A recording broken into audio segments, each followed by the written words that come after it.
Assalamualaikum warahmatullahi wabarakatuh. Perkenalkan, nama saya Siti Hadijah dan nanti ada teman saya Aliansyah. Kami dari Universitas Ahmad Yani, Prodi PGSD. Di video ini kami akan menjelaskan salah satu materi kuliah pendidikan IPS. Materi yang akan kami bawakan adalah mengenai hakikat IPS. Yang pertama, kita akan membahas tentang hakikat IPS. Ilmu pendidikan sosial atau lebih sering disingkat dengan IPS merupakan kajian tentang manusia dan lingkungannya, di mana kehidupan manusia merupakan suatu dinamika yang tidak pernah berhenti dan selalu aktif. Jadi pada dasarnya manusia itu dilahirkan sebagai makhluk sosial. Nah, makhluk sosial ini akan selalu berinteraksi baik dengan sesamanya maupun dengan lingkungan sekitar.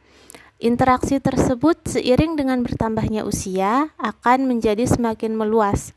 Begitupun dengan pengalaman maupun hubungan sosialnya di kehidupannya di masyarakat maupun yang ada di lingkungan sekitar. Sebenarnya ilmu IPS ini sudah terbentuk saat manusia lahir, di mana saat pertama kali manusia itu berinteraksi dengan keluarganya saat dia masih bayi, sampai seiring bertambahnya usia terus meningkat dan terus meningkat. Tapi saat itu mereka belum tahu bahwa apa yang mereka pelajari, hubungan sosial yang mereka pelajari baik di lingkungan keluarga, di lingkungan masyarakat, dan hubungan mereka dengan alam atau interaksi mereka dengan alam itu adalah ilmu pendidikan IPS. Jadi baru setelah seseorang memasuki bangku pendidikan, barulah mereka tahu bahwa interaksi mereka dengan manusia lain, interaksi mereka dengan alam, hubungan sosial mereka dengan sesamanya itu dinamakan dengan ilmu pendidikan sosial atau IPS. Ilmu pendidikan sosial ini tidak hanya mengkaji bagaimana hubungan manusia dengan sesamanya maupun interaksi manusia dengan lingkungannya. Jadi IPS ini juga membahas bagaimana manusia memenuhi kebutuhan hidupnya sehari-hari. Selain itu, di dalam ilmu pendidikan sosial juga terkandung norma maupun adat istiadat yang sudah diturunkan secara turun-temurun yang diteruskan dari generasi ke generasi. Selanjutnya kita masuk ke pengertian IPS. Jadi secara umum ilmu pendidikan sosial atau IPS ini melihat bagaimana manusia hidup bersama dengan sesamanya, baik dengan tetangga yang jauh maupun dengan orang-orang di sekitar lingkungannya yang paling dekat. IPS ini juga melihat bagaimana keserasian hidup seseorang dengan lingkungannya, baik itu interaksi dia dengan sesama manusia maupun interaksi dia dengan alam. Selain itu, IPS ini sebenarnya juga mengkaji bagaimana seseorang melakukan suatu aktivitas untuk memenuhi kebutuhan hidupnya seperti sandang, papan, dan pangan. Jika di luar negeri, IPS ini dikenal dengan nama Social Studies, di mana ilmu ini mengkaji manusia dengan segala aspek dalam sistem kehidupan bermasyarakat. Maksudnya itu IPS ini mengkaji bagaimana seseorang bisa hidup di dalam lingkungan masyarakat dengan semua aspek di dalam kehidupannya, baik itu dalam aspek ekonomi, pendidikan, sosial, dan bermasyarakat. Ilmu pendidikan sosial ini juga merupakan penyederhanaan atau adaptasi dari disiplin ilmu sosial dan humaniora serta kegiatan dasar manusia yang diorganisasikan dan disajikan secara ilmiah dan pedagogik untuk tujuan pendidikan. Maksudnya, ilmu pendidikan sosial ini adalah kajian sederhana dari ilmu-ilmu yang membahas tentang manusia dan lingkungannya, di mana ilmu-ilmu ini akan disederhanakan, kemudian dikaji secara ilmiah agar bisa dipelajari di dalam jenjang pendidikan. Kalau pendidikan IPS untuk jenjang pendidikan itu sudah dikaji dan ditetapkan dalam kurikulum di Indonesia. Kemudian pendidikan IPS ini diajarkan di sekolah mulai dari jenjang pendidikan SD, SMP, SMA, sampai tingkat perguruan tinggi. Tapi untuk pendidikan IPS di SD, ini merupakan kajian ilmu yang hanya diambil secara garis besarnya saja, sebagai pandangan atau gambaran kepada peserta didik bagaimana kehidupan sosial bermasyarakat dan memberikan mereka gambaran bagaimana seharusnya interaksi manusia dengan sesamanya dan juga interaksi manusia dengan lingkungan sosial, serta interaksi mereka dengan alam. Kemudian ada banyak sekali para ahli yang mengemukakan pendapat mereka mengenai pengertian pendidikan IPS ini. Di antaranya ada Winata Putra. Jadi beliau ini berpendapat bahwa IPS itu adalah suatu penyederhanaan ilmu-ilmu sosial, ideologi negara dan disiplin ilmu lainnya, serta masalah-masalah sosial terkait yang diorganisasikan dan disajikan secara ilmiah dan psikologis untuk tujuan pendidikan pada tingkat dasar menengah.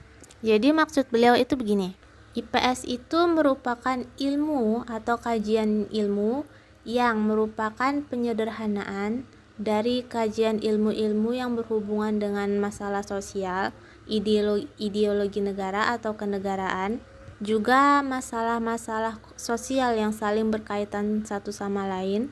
Kemudian ilmu-ilmu ini akan dikaji secara ilmiah, dijadikan satu, yang tujuannya untuk diajarkan pada tingkat pendidikan dasar menengah. Kemudian ada pendapat dari Mulyono Cokrodikardjo. Beliau ini berpendapat bahwa IPS itu adalah suatu perwujudan pendekatan indisipliner dari ilmu sosial.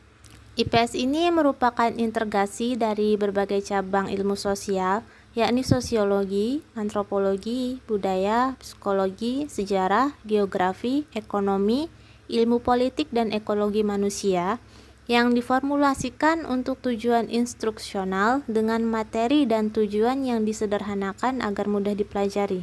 Jadi maksudnya begini, IPS itu merupakan suatu perwujudan atau suatu penyederhanaan kajian ilmu dari ilmu-ilmu sosial dan berbagai cabang ilmu sosial yang berhubungan dengan interaksi manusia baik secara lingkungan maupun interaksi manusia dengan sesama manusia. Kemudian cabang-cabang ilmu ini disusun dan diformulasikan atau digabungkan dan dikaji secara keilmuan.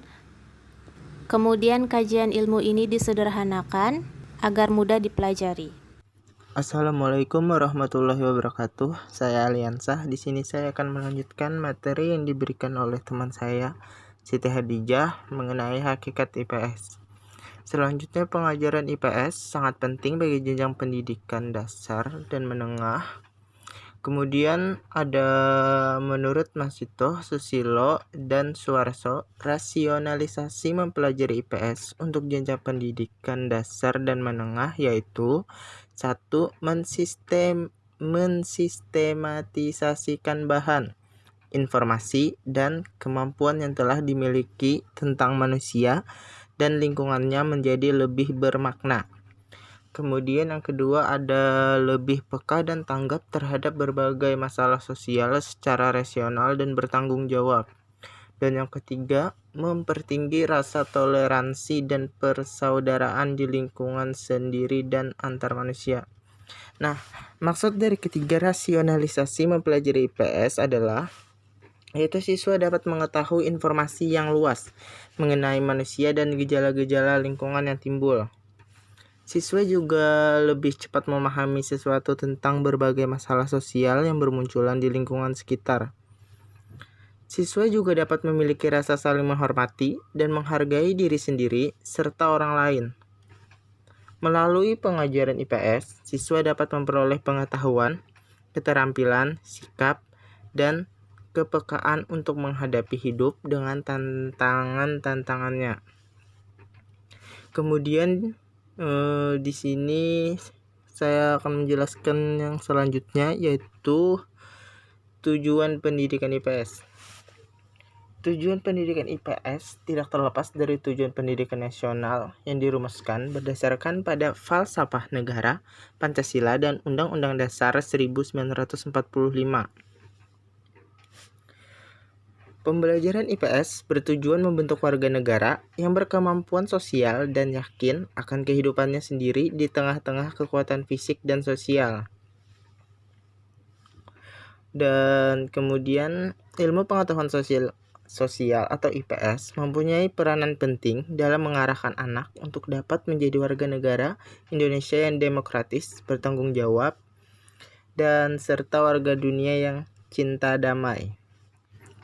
Selanjutnya, pada tahun 2006, Depdiknas menyebutkan tujuan institusional penyelenggaraan pendidikan di sekolah dasar menurut kurikulum 2006 atau yang biasa disebut dengan disingkat KTSP adalah 1. Mendidik siswa agar menjadi manusia Indonesia seutuhnya berdasarkan Pancasila yang mampu membangun dirinya sendiri serta ikut bertanggung jawab terhadap pembangunan bangsa. Kemudian yang kedua ada memberikan bekal kemampuan yang diperlakukan siswa untuk melanjutkan pendidikan ke tingkat yang lebih tinggi. Ketiga, memberi bekal kemampuan dasar untuk hidup di masyarakat dan mengembangkan diri sesuai dengan bakat, minat, kemampuan, dan lingkungannya. Keempat, atau yang terakhir, memiliki kemampuan untuk berkomunikasi, bekerja sama, dan berkompetisi dalam masyarakat yang majemuk di tingkat lokal, nasional, dan global. Dan pada tahun 2013 atau kurikulum 2013 untuk tingkat SD menyatakan bahwa 1.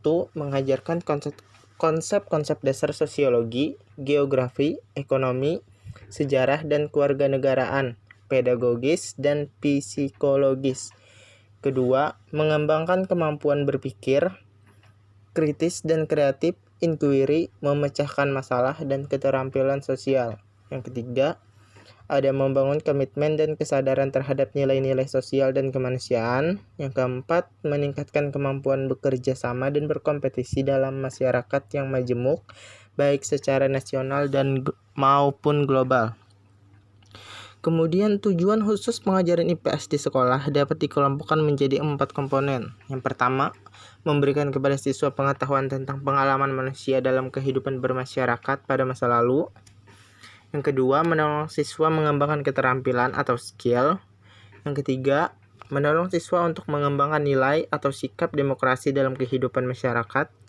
Keempat, menyediakan kesempatan kepada siswa untuk mengambil bagian atau berperan serta dalam masyarakat. Dan kemudian di sini ada pembelajaran IPS di sekolah dasar. Ilmu pengetahuan sosial atau IPS merupakan salah satu mata pelajaran yang diberikan di sekolah dasar yang mengkaji seperangkat peristiwa, fakta, konsep, dan generalisasi berkaitan dengan isu sosial. Dan kemudian menurut Sumantri, pada tahun 2004, ilmu pengetahuan sosial diajarkan di sekolah dasar dimaksudkan agar siswa menjadi manusia dan warga negara yang baik seperti yang diharapkan oleh dirinya, orang tua, masyarakat, dan agama. Pembelajaran IPS di sekolah dasar pada dasarnya dimaksudkan untuk pengembangan pengetahuan, sikap, nilai moral, dan keterampilan siswa agar menjadi manusia dan warga negara yang baik seperti yang diharapkan oleh dirinya, orang tua, masyarakat, dan agama. Kemudian di ruang lingkup IPS, ruang lingkup mata pelajaran ilmu pengetahuan sosial atau biasa kita sebut dengan IPS meliputi aspek-aspek di antaranya ada 1. Manusia, tempat dan lingkungan. 2. Waktu berkelanjutan dan perubahan. 3. Sistem sosial dan budaya. 4. Perilaku ekonomi dan kesejahteraan. 5. IPS SD sebagai pendidikan global atau biasa disebut dengan global education. Kemudian untuk karakteristik pendidikan IPS di SD. 1. Materi. Dengan mempelajari IPS pada hakikatnya adalah menelaah interaksi antara individu dan masyarakat dengan lingkungan. Dan yang kedua, strategi penyampaian pengajaran IPS. Strategi penyampaiannya sebagian besar adalah didasarkan pada suatu tradisi, yaitu materi disusun dalam urutan anak, atau dalam kurung bisa kita sebut dengan diri sendiri, kemudian keluarga, masyarakat atau tetangga, kota, region, negara, dan dunia. Tipe kurikulum seperti ini disebut the widening horizon or expanding environment curriculum. Kemudian ada pendidikan IPS sebagai pendidikan disiplin ilmu. Pendidikan IPS sebagai pendidikan disiplin ilmu dengan bidang kajian eklektik. Gagasan IPS sebagai pendidikan disiplin ilmu banyak disuarakan oleh Numan Sumantri dalam berbagai forum akademik. IPS memiliki kekhasan sebagai pendidikan disiplin ilmu, yakni kajiannya bersifat terpadu atau integrate, interdisipliner, dan multidimensional. Pendidikan IPS yang baru dikenalkan dan dikembangkan dalam kurikulum Indonesia di awal tahun 1970-an.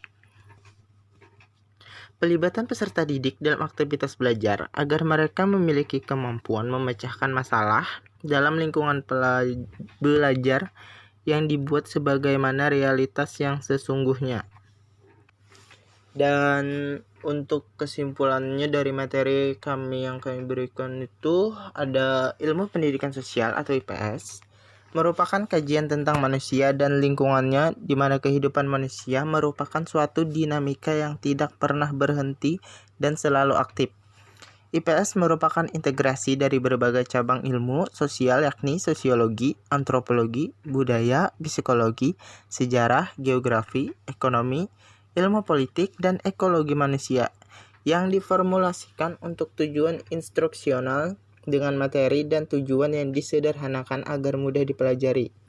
Pembelajaran IPS bertujuan membentuk warga negara yang berkemampuan sosial dan yakin akan kehidupannya sendiri di tengah-tengah kekuatan fisik dan sosial yang pada gilirannya akan menjadi warga negara yang baik dan bertanggung jawab. Mempelajari IPS memungkinkan kita untuk dapat mengetahui informasi yang luas mengenai manusia dan gejala-gejala lingkungan yang timbul. Selain itu, kita juga akan lebih cepat memahami sesuatu tentang berbagai masalah sosial yang bermunculan di lingkungan sekitar. Oke, itu tadi presentasi dari kelompok kami. Tentunya masih banyak kekurangan dan kesalahan dalam pembuatan video ini, tapi kami berharap apa yang kami sampaikan bisa bermanfaat untuk pembelajaran di kemudian hari. Terima kasih sudah menyaksikan. Stay at home, patuhi protokol kesehatan, jaga jarak aman, dan sampai ketemu lagi. Wassalamualaikum warahmatullahi wabarakatuh.